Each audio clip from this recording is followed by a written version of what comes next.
Okay? Now, on the issue of quota, sabi po ninyo, wala pong quota. Would that be correct? Yun po yung second issue ni Honorable Barbers eh. Mr. Chair, Your Honor, sir, I will be speaking in my capacity as during the time of the Duterte administration, the drug war, sir, I was the chief of police. I could say, in all honesty, sir, there was no quota given to us. Let's say, in a week, dapat meron kang arrest na 5 o may killed ka na. There was no written whatsoever, even verbal instruction to us to come up with a number of arrests in a week's time.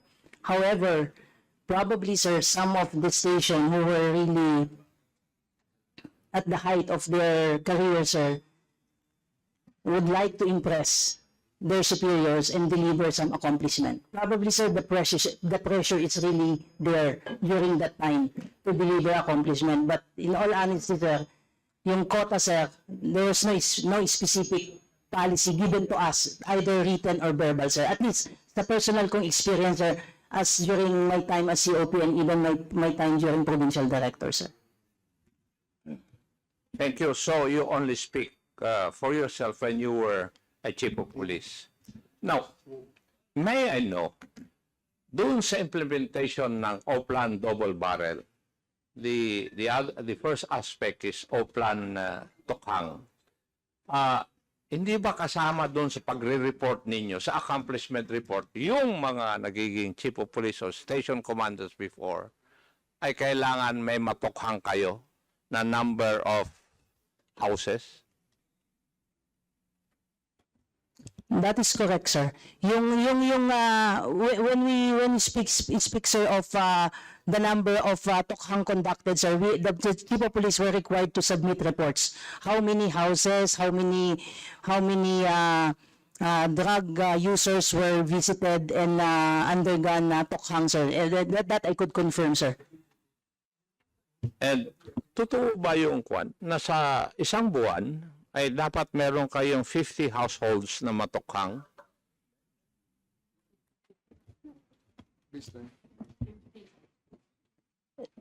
Sir, during my time, wala, sir, ganun, sir, na dapat. Depende po kasi yun, sir, eh. Kasi, sir, yung magiging subject po, sir, ng house visitation will depend on the number of drug personalities reported by the BADAC. So, hindi po talaga yung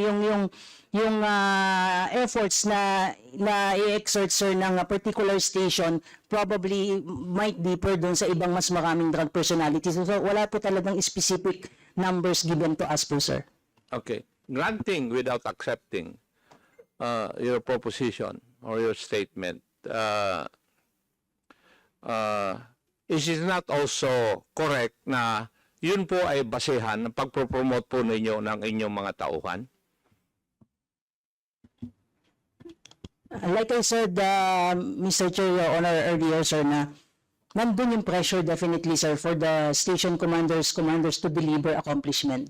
So probably, sir, that really triggers the intention to really deliver accomplishment in terms of arrest and probably of some...